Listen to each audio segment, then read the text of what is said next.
You touch my glass, I'll make you lick it clean. Animals belong in cages, not bakeries. I'm just looking at the menu. Looking? Dale Swasson laughed, honey. Your people can't even spell croissant. What makes you think you can afford one? He grabbed the mop bucket off the floor and hurled it at her feet. Warm, gray water exploded across her sneakers, soaked up her jeans, splattered her hoodie. Now take your welfare check and get out. Die before you stink up my shop, worse than you already do. 11 people watching. Dead silence. The woman stood in that filthy puddle, mop water dripping off her fingers. She didn't flinch. She pulled out her phone and made one call. Dale should have listened to what she said. He didn't. He just kept laughing. Damn. This man had no idea who he just poured that water on. Let me take you back. Olivia Grant woke up at 6 that Tuesday morning.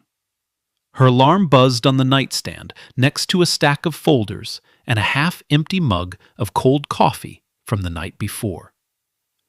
Her apartment was small, clean, warm. Nothing fancy, but the walls told a different story. A framed photo above the couch showed her shaking hands with the mayor at a ribbon-cutting ceremony. Next to it, another photo. Olivia surrounded by teenagers in chef's aprons, all of them grinning in front of a commercial kitchen. And tucked in the corner of her bathroom mirror, a laminated county badge with 4 words printed under her name: Regional Health and Safety Commissioner. That badge could shut down any restaurant, cafe, or bakery in the county with a single signature. But today, it stayed in the drawer. Olivia had the day off. No inspections, no meetings. Today was personal. Her nonprofit, a small organization that provided free meals and job training to underserved youth, was hosting its annual community gala in 3 weeks. The gala was a big deal. Local press covered it every year. Whichever bakery got the catering contract would see a serious boost in revenue and exposure. Olivia's job today was simple. Visit bakeries, taste pastries, judge the vibe. She wanted to experience each place the way a regular customer would, especially a regular customer who looked like her.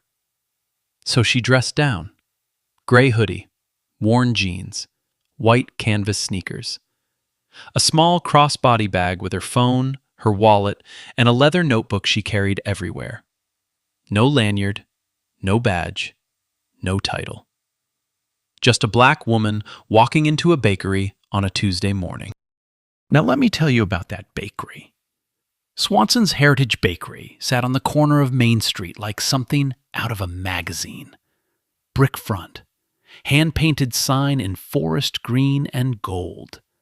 The window display was stacked with golden croissants, layered cakes with cream roses, and braided loaves that gleamed under warm light.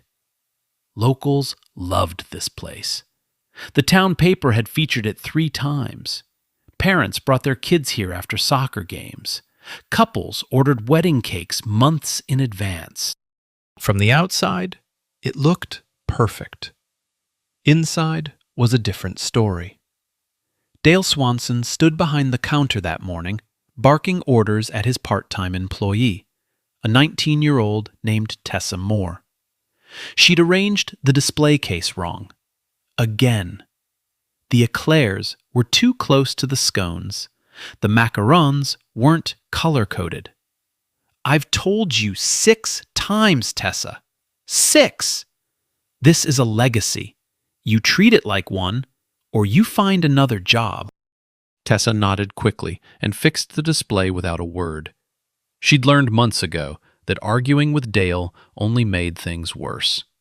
Behind the register, taped at eye level where every customer could see it, was a small laminated sign. "We reserve the right to refuse service to anyone." And if you scrolled through the bakery's Yelp reviews, past the five-star praise for the sourdough and the almond tarts, you'd find one review from 8 months ago. A black customer named Denise wrote, "Followed me around the store like I was going to steal something. Asked me to leave for loitering after 2 minutes. White couple next to me had been browsing for 10. Never going back." Dale had replied to that review. 2 words. Lies. Blocked. That was the bakery Olivia Grant was about to walk into. She strolled up Main Street around 9:30, notebook in hand, morning sun warm on her shoulders. She'd already visited 2 other bakeries that morning. Both were fine, clean, friendly, nothing special. Then she saw Swanson's, the brick front, the gold lettering, the window full of perfect pastries catching the light. She stopped on the sidewalk and tilted her head. This could be the one. She tucked her notebook under her arm, adjusted her crossbody bag, and walked toward the door. The bell above the door chimed when Olivia pushed it open. The smell hit her first. Warm butter, fresh bread, cinnamon sugar hanging in the air like a cloud. The kind of smell that made you close your eyes and breathe in deep. She smiled before she even looked at the display case. The bakery was even prettier inside. Glass counters lined with rows of pastries, golden croissants with flaky, shattered tops, eclairs dripping with dark chocolate, macarons arranged by color like a painter's palette. Soft jazz played from a speaker behind the register.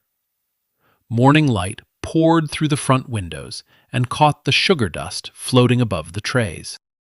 Olivia walked toward the display case and leaned in. Her eyes moved slowly across each row. She pulled her leather notebook from her crossbody bag and started jotting notes. Presentation, excellent. Variety, strong. Freshness. The croissants still looked warm. This place could really work for the gala. Behind the counter, Tessa saw her first. The 19-year-old smiled and called out, "Hi, welcome in. Let me know if you want to try anything." But before Olivia could respond, Dale stepped out from the back kitchen.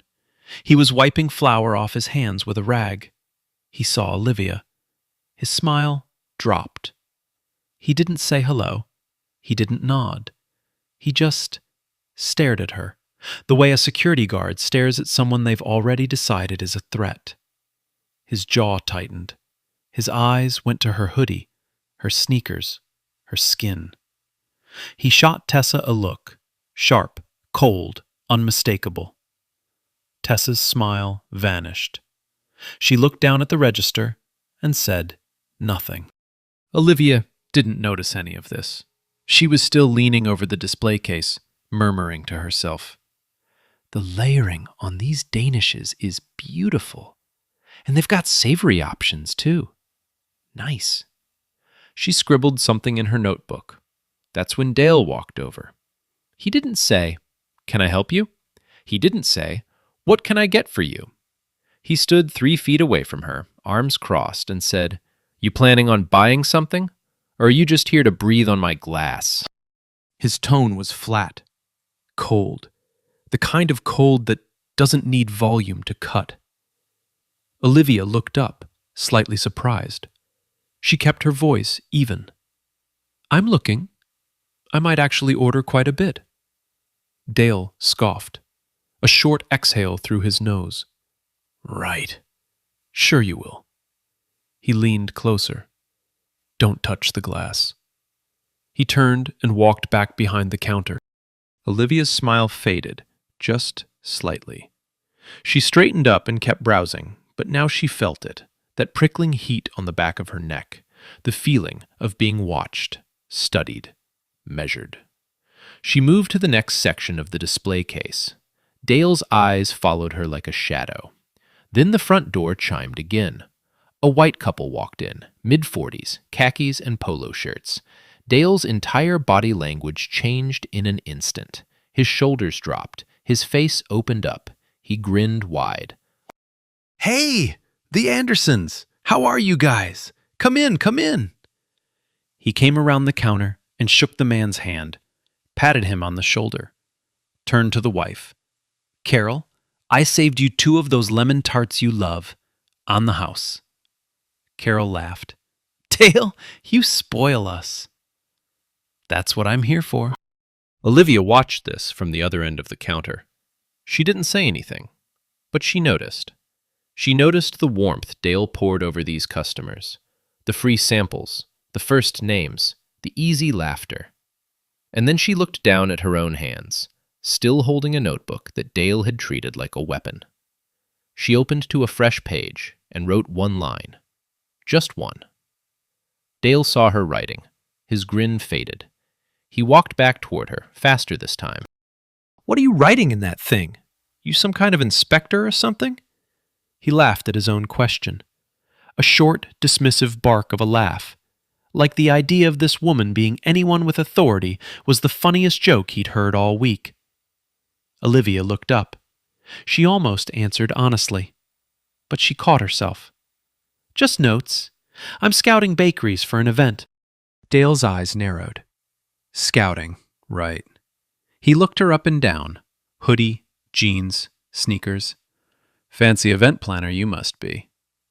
Olivia closed her notebook. She'd seen enough inside. She needed to check the exterior. Signage, outdoor seating, curb appeal. Standard scouting. She turned toward the door and walked out without another word. Dale watched her leave, his lips pressed into a thin line. He turned to Tessa and muttered, She was casing the place, writing down what we got so she can come back and rob us. Tessa blinked. She said she was planning an event. And you believe that? Dale shook his head. I've been in this business 20 years. I know what trouble looks like. He looked at the mop bucket sitting by the kitchen doorway. It was still full from the morning's floor cleaning. Warm, gray water. Smelled like bleach and old grease. He grabbed it by the handle and walked toward the front door. Outside, Olivia stood on the sidewalk just past the outdoor tables. She was writing in her notebook again, checking the signage, the awning, the condition of the outdoor chairs. 5 tables were occupied. 11 people sat eating pastries and sipping coffee in the Tuesday morning sun. Dale pushed the door open. The bell chimed. Hey. Olivia turned around. You touch my glass, I'll make you lick it clean. Animals belong in cages, not bakeries. Before she could respond, he swung the bucket forward. The water hit the ground first, then exploded upward, across her sneakers, up her jeans, soaking into her hoodie. Gray, greasy water that smelled like old bleach and rancid dough. A chunk of soggy bread clung to her ankle. Her notebook slipped from her fingers and landed face down in the puddle. The ink bled instantly. Olivia gasped. She stumbled backward, arms out, staring down at herself. Dale stood in the doorway, bucket still in his hand, smirking. Honey, your people can't even spell croissant. What makes you think you can afford one? He turned to the outdoor customers, grinning like he'd just delivered the punchline to a joke. Now take your welfare check and get out before you stink up my shop worse than you already do. He chuckled. Show's over, folks. Just taking out the trash. The outdoor tables went dead silent. A mother at the nearest table pulled her daughter close and covered the child's eyes. An older man in a baseball cap shook his head slowly but didn't speak. 2 college-aged women at the corner table looked at each other, then pulled out their phones and started recording. Inside the bakery, Tessa stood frozen behind the window. Her hand was pressed over her mouth. Her eyes were wide and wet. Olivia looked down at herself. Mop water dripped from her fingertips. Her sneakers were soaked through. She could feel the warm, greasy liquid between her toes. Her hoodie clung to her stomach. Her notebook, the one she'd carried for 3 years, filled with inspection notes and bakery reviews and gala plans, was ruined, floating in a gray puddle on a public sidewalk. She looked up at Dale. He was still smirking, still holding that empty bucket like a trophy. Olivia said nothing. Her face didn't twist, her voice didn't crack. She reached into her crossbody bag, pulled out her phone, and made one call. When the other end picked up, she spoke in a voice so calm it could freeze water. "Nathan, I need you at Swanson's Heritage Bakery on Main Street. Bring enforcement. And bring the file." She hung up, slid the phone back into her bag, and stood exactly where she was, dripping, silent, and absolutely still. Dale looked at her from the doorway. He snorted. "Who was that? Your mama?" Olivia didn't answer. And that silence, that terrifying, patient silence, should have told Dale everything he needed to know. But it didn't. Dale walked back inside the bakery like a man who'd just won an argument. He dropped the empty bucket by the kitchen door, wiped his hands on his apron, and looked around at the remaining customers with a grin. "That's how you handle it," he said, loud enough for every table to hear. "You give them an inch, they take a mile. Every single time." A few customers stared at their plates. One couple quietly gathered their things and left without finishing their coffee. They didn't say goodbye. They didn't look back. But one man did speak up. A guy in his 50s, sitting alone at a two-top near the window. He set his fork down and said, "That was way out of line, Dale. You threw water on a woman." Dale turned to him, smile gone. "Mind your business, Ed. I've been running this shop for 20 years. I know who belongs here and who doesn't." Ed shook his head, picked up his plate, and walked out. Behind the counter, Tessa stood motionless. Her hands were trembling. She swallowed hard and whispered, "Dale, maybe you should go out there and apologize. People are watching." Dale spun on her so fast she flinched. "You want to keep this job, Tessa? Then shut your mouth and restock the macarons. I don't pay you to have opinions." Tessa looked down. She didn't say another word. Meanwhile, outside on the sidewalk, Olivia hadn't moved. She stood exactly where Dale had left her, mop water still dripping from the hem of her hoodie, her sneakers making a soft squelch every time she shifted her weight. The puddle beneath her was turning brown as the dirty water mixed with sidewalk dust. But she wasn't frozen. She wasn't in shock. She was working. Her phone was out. She aimed the camera down at her soaked jeans and clicked. Then her sneakers. Click. The puddle on the sidewalk. Click. The mop water stain spreading across her hoodie. Click. She turned around and photographed the bakery's front signage. Swanson's Heritage Bakery, established 2004. Click. The outdoor seating area. Click. And then she zoomed in through the window to the laminated sign behind the register. "We reserve the right to refuse service to anyone." Click. Then she opened the county's digital database on her phone. She typed in Swanson's Heritage Bakery, and the file loaded in seconds. What she found made her jaw tighten. Just barely, just for a moment. 3 unresolved complaints from minority customers in the last 18 months. All 3 had been dismissed by Dale as misunderstandings. None had been formally investigated. A failed health inspection from 6 months ago. Dale had appealed it. The appeal succeeded, but only because the original inspector missed a filing deadline by 1 day. A technicality.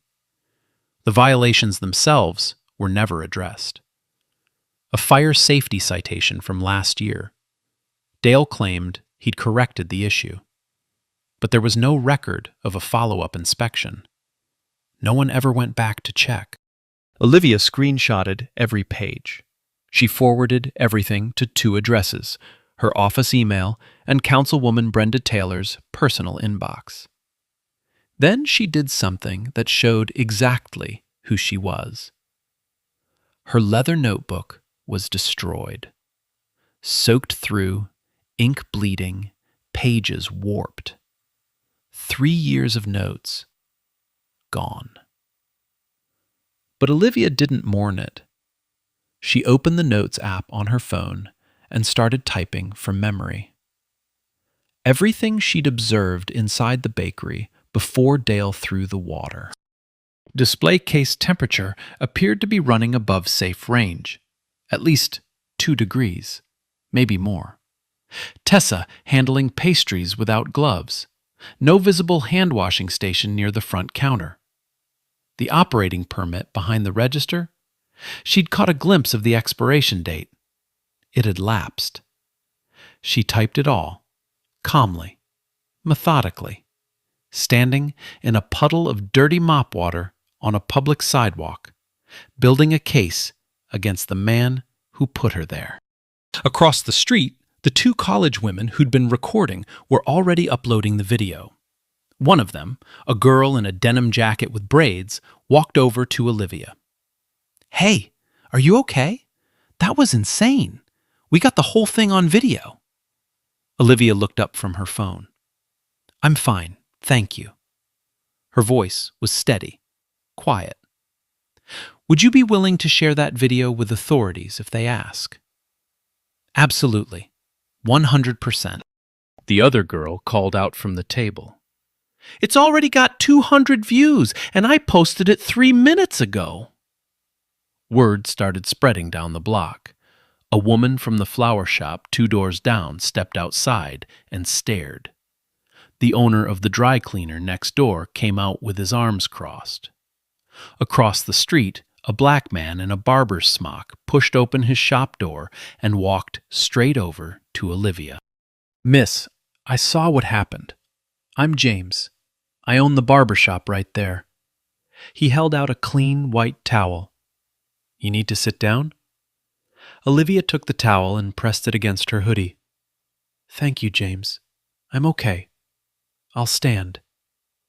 A small crowd was forming now. 10 people, then 15.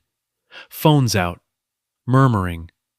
A woman pushing a stroller stopped and asked what happened. Someone told her. Her mouth dropped open. Then a voice from the crowd, an older black woman in a church hat, said something that made heads turn. "Wait a minute. I know you. Aren't you Commissioner Grant? You spoke at the community gala last year. My granddaughter was in your cooking program." Olivia looked at her. She nodded, once. But she didn't explain. She didn't announce her title. She didn't say a word about who she was or what she could do.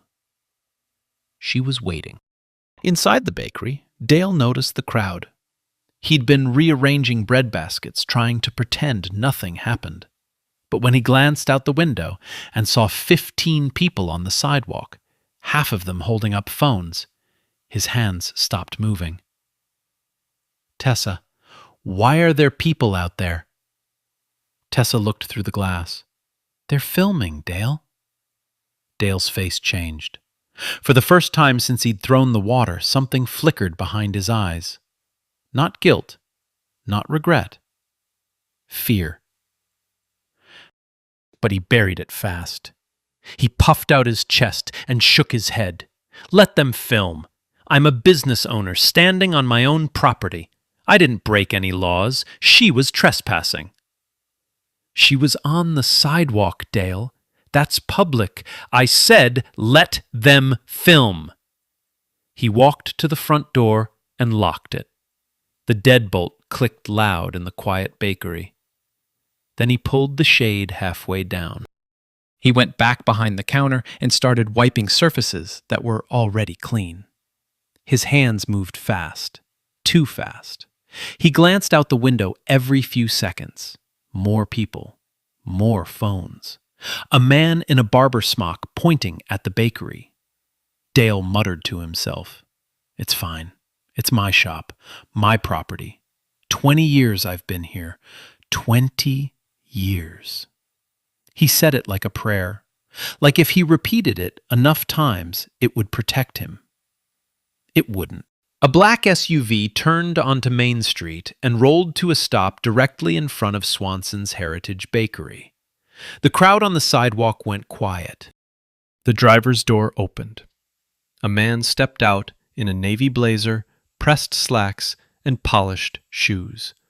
A county lanyard hung from his neck with a badge that caught the sunlight. Behind him, 2 more doors opened. 2 county enforcement officers in full uniform, khaki shirts, shoulder patches, utility belts, stepped onto the curb. The man in the blazer walked straight to Olivia. He didn't ask what happened. He didn't look at her soaked clothes or the puddle at her feet. He already knew. He reached into the SUV and pulled out a clean black blazer. He held it open for her. Olivia slid her arms in and pulled it over her stained hoodie without a word. Then he spoke, loud enough for every person on that sidewalk to hear. "Commissioner Grant, we pulled the file. The previous inspection failure, the 3 unresolved complaints, and the expired safety permits. We're ready to proceed on your authorization." Commissioner. The word hit the crowd like a thunderclap. People looked at each other. The woman in the church hat covered her mouth. The barbershop owner, James, let out a low whistle. One of the college girls whispered to her friend, "Oh my God, she's the commissioner?" Inside the bakery, Dale had been watching through the half-drawn shade. He saw the SUV. He saw the uniforms. He saw the man hand Olivia a blazer and call her commissioner. The smirk that had lived on his face for the last 15 minutes collapsed. It didn't fade. It collapsed, like a building with the foundation yanked out from under it. Nathan Cole walked to the bakery's front door. He knocked 3 times, firm, even, professional. "Mr. Swanson? Deputy Commissioner Nathan Cole, County Health and Safety Commission. Open the door, please." Silence from inside. Nathan knocked again.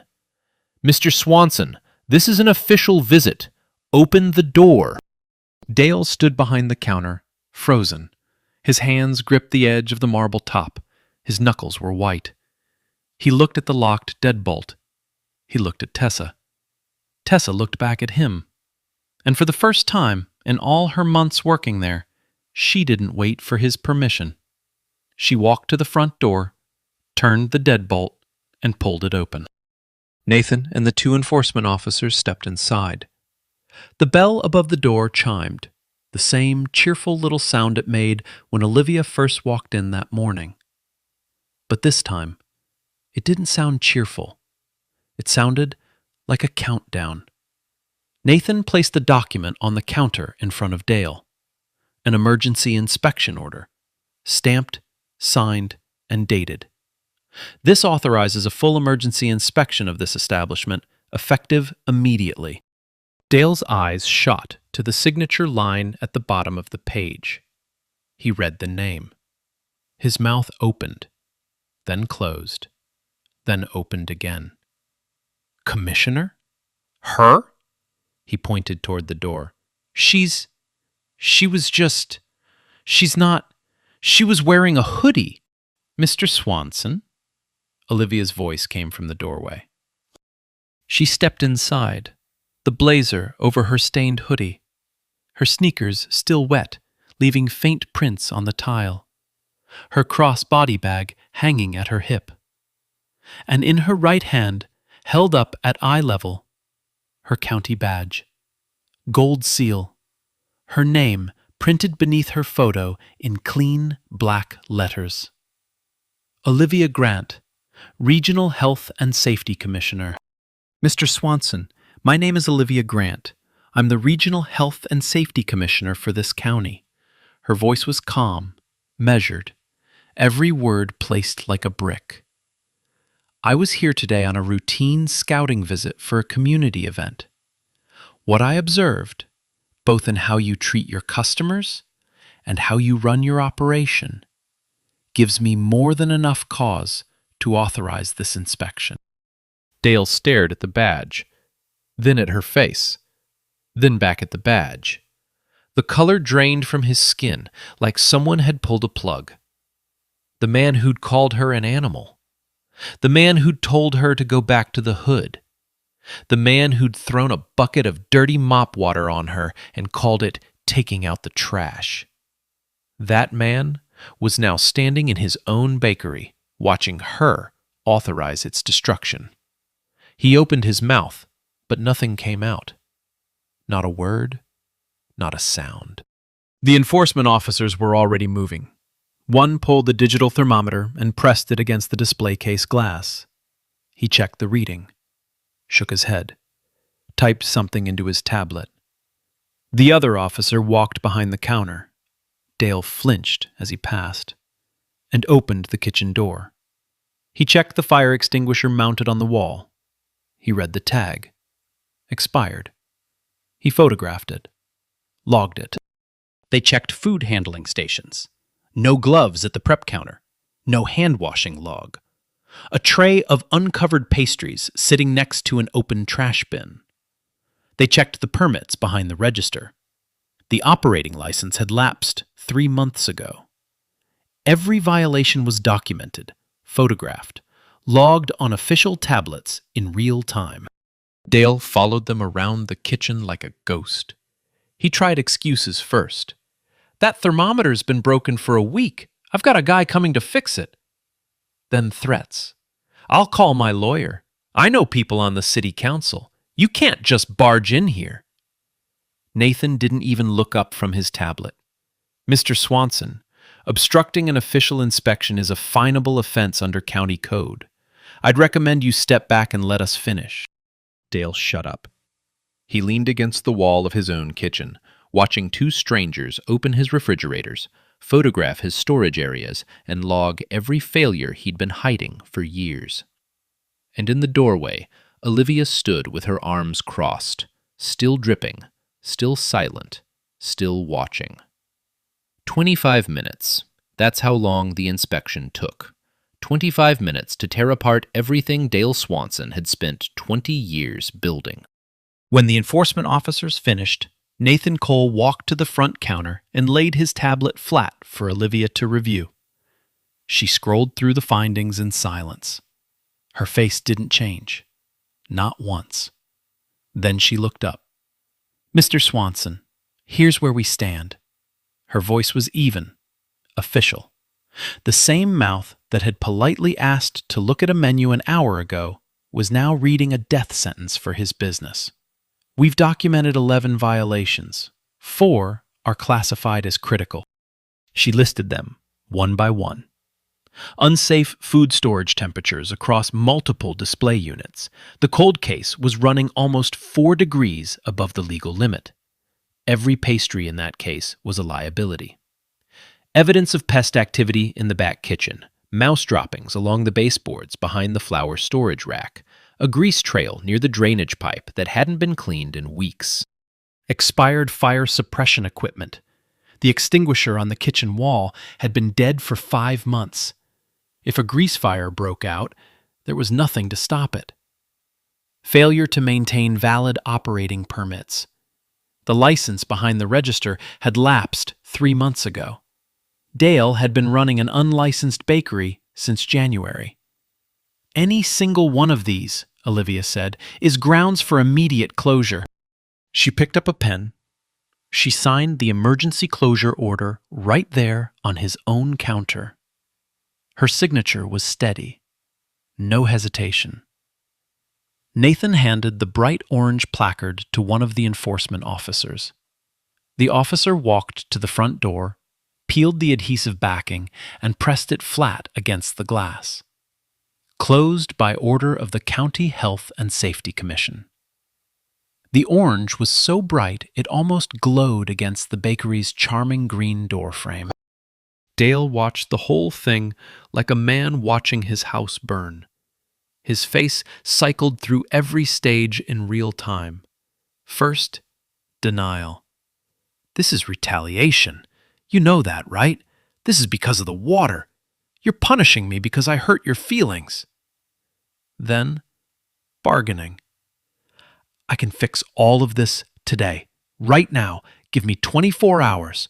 I'll get the extinguisher replaced. I'll call the pest guy. I'll renew the permit online. Just give me a chance. Then, desperation. His voice cracked. He stepped toward Olivia and lowered his head. Look, I'm sorry about the water thing, okay? I lost my temper. I didn't know who you were. If I'd known... Olivia cut him off, not with anger, with something worse. Calm.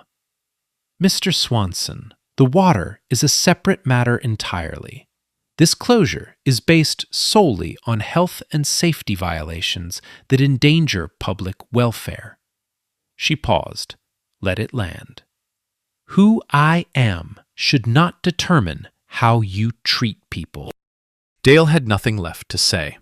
He sank into one of his own cafe chairs, the ones with the green cushions and the little gold legs, and put his head in his hands. While Dale sat crumbling, Tessa Moore walked over to Nathan Cole. Her eyes were red, her hands were shaking, but her voice was clear. Can I make a statement? Nathan pulled out his tablet. Of course. Tessa talked for 10 minutes straight. She described a pattern that went back to her first week on the job. Dale refusing service to Black and Hispanic customers, not always with words, sometimes just by ignoring them until they left. Using slurs in the back kitchen when he thought no one important was listening. Telling Tessa and the other part-time staff to keep an eye on any minority customer who walked in. She gave specific dates, specific incidents. A Black teenager who came in to buy a birthday cake for his mother and was told they were sold out, while 3 cakes sat in the display case. A Hispanic couple who were charged double for a coffee order and told the correct price only after they complained. Then Tessa said something that made Nathan stop typing. The mop water. Dale told me to dump it out that morning. I left the bucket by the kitchen door. I didn't know... Her voice broke. Tears rolled down her cheeks. I didn't know he was going to use it like that. Nathan recorded everything. Outside, the crowd watched the orange placard go up on the door. A few people cheered. James, the barbershop owner, walked across the street and shook Olivia's hand without saying a word. The 2 college women posted their video with a caption that would change everything. Bakery owner dumps mop water on Black woman. Turns out she's the county health commissioner. Within 1 hour, the video had 50,000 views. A white news van pulled up to the curb, then another. Reporter Allison Davis was first on the scene. Blonde hair, navy blazer, microphone already in hand, cameraman jogging behind her. Through the bakery window, Dale Swanson was visible to everyone on the sidewalk, sitting alone at his own table, head in his hands, the orange placard glowing on the door behind him. The video hit 1 million views by midnight. By the next morning, it had crossed 5 million. The 2 college women who filmed it woke up to phones flooded with notifications, interview requests, and messages from strangers across the country. The clip was everywhere. Every major platform, every news aggregator, every group chat in America, it felt like. The headlines wrote themselves. Bakery owner dumps mop water on Black woman. Turns out she's the county health commissioner. He called her an animal. She shut down his entire business. 20-year bakery empire destroyed in 60 seconds. Social media did what social media does. It dug. People found Swanson's Heritage Bakery on Yelp and started scrolling. That old review from Denise, the black customer who'd been followed around the store and told to leave, got screenshotted and reposted thousands of times. Then more reviews surfaced.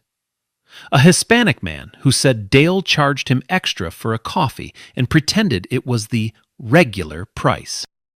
A black couple who said they were told the bakery was closing early at 2 in the afternoon while white customers continued to be served.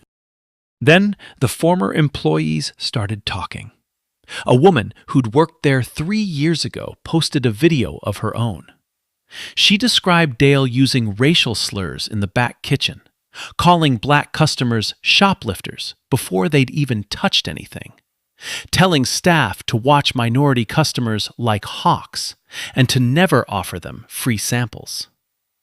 One by one, the stories stacked up.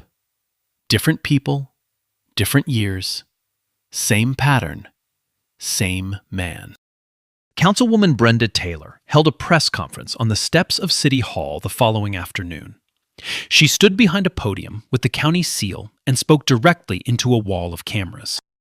She called for a full civil rights investigation into Swanson's Heritage Bakery's history of discriminatory service practices. She called the mop water incident not an isolated act, but the visible tip of a documented pattern of racial hostility. She named Olivia Grant as a public servant who experienced firsthand what minority residents of this county have been reporting for years and being ignored. The county moved fast after that. The Health and Safety Commission filed formal charges related to the 11 violations found during the emergency inspection.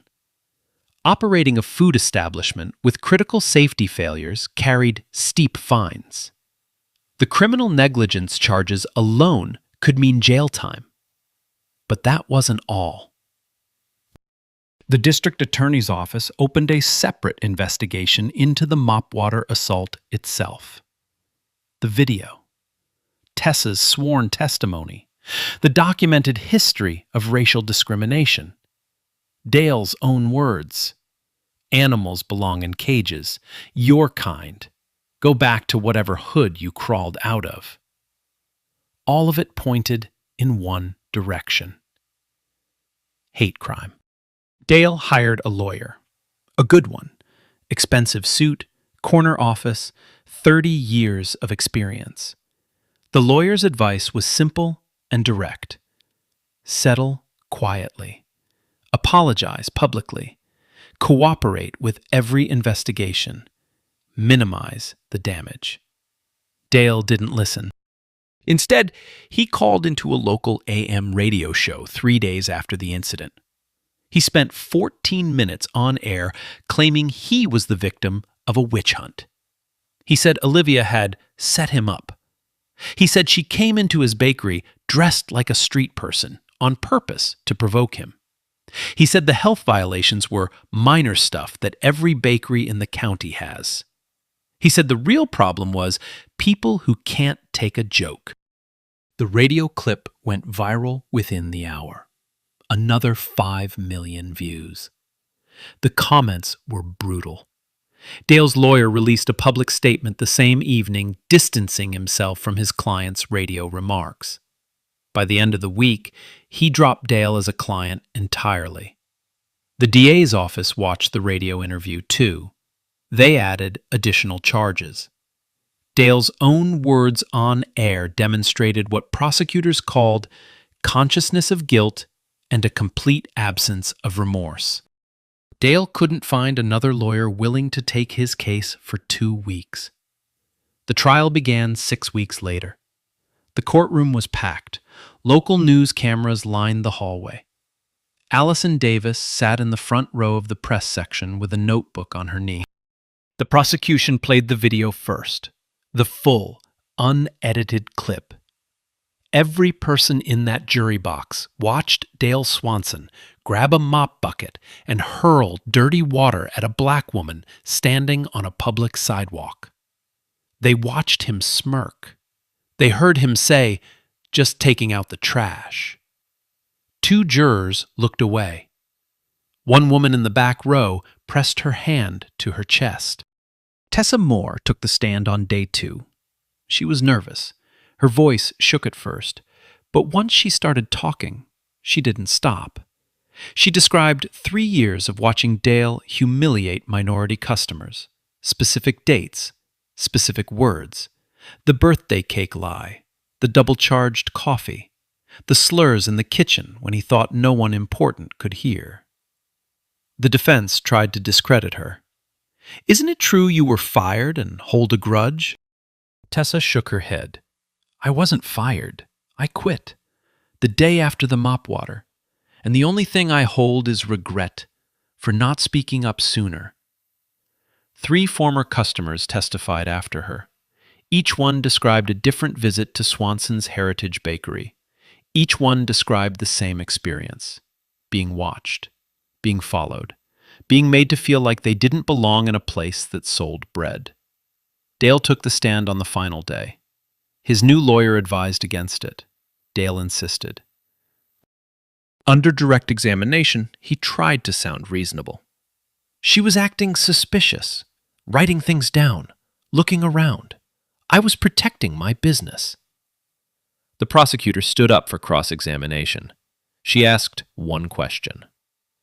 "Mr. Swanson, can you explain to this court what is suspicious about a woman writing in a notebook?" Dale opened his mouth, closed it, opened it again. It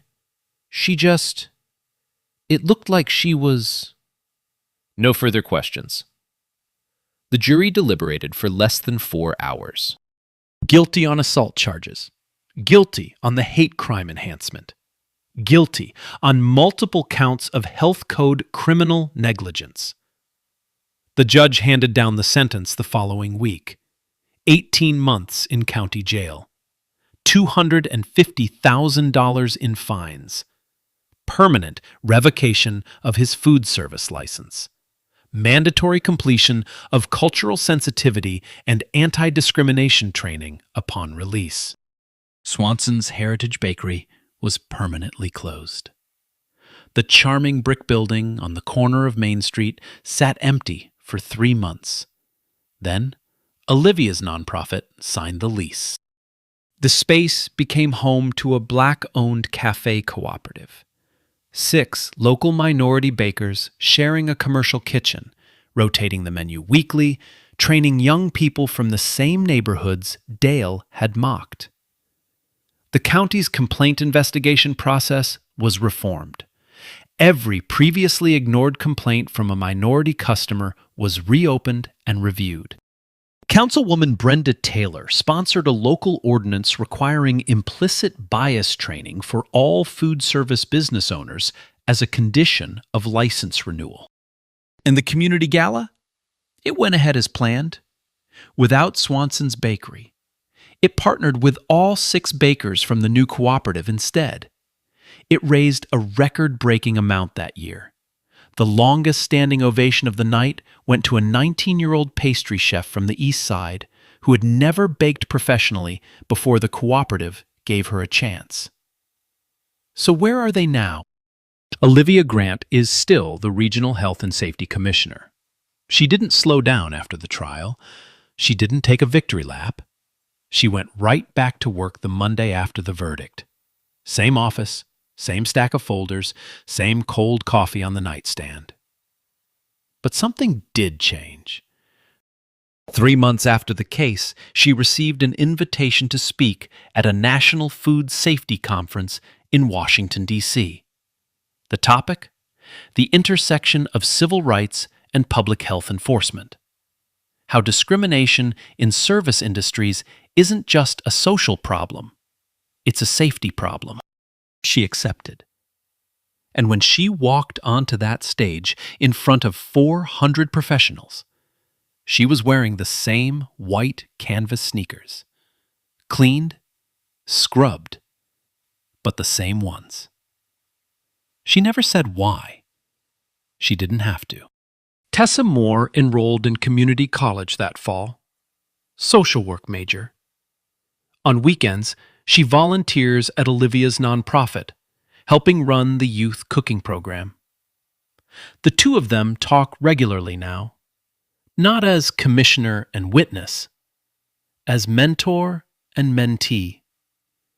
Tessa says Olivia taught her that speaking up late is still better than never speaking up at all. Dale Swanson served his 18 months. He was released on a gray Tuesday morning. No cameras, no reporters, no crowd. The man who once called himself the backbone of Main Street walked out of county jail into a town that had already moved on without him. Nobody was waiting. His name became local shorthand. Don't pull a Swanson meant don't assume someone is less than you because of how they look. Parents said it to their kids. Business owners said it to new employees. It stuck. And the bakery? The charming brick building on the corner of Main Street didn't stay empty long. A mural now covers the exterior wall, dozens of hands in every shade, all reaching toward the center, all breaking bread together. The old hand-painted Swanson's sign is gone. In its place, warm gold letters read, "Heritage belongs to everyone." Inside, the cooperative cafe hums 6 days a week. Fresh bread still drifts out onto Main Street. The display case is still full of croissants and eclairs and macarons. But now, the people behind the counter look like the people they serve. And every customer who walks through that door gets the same greeting. "Hi, welcome in. What can we get for you?" Every single one.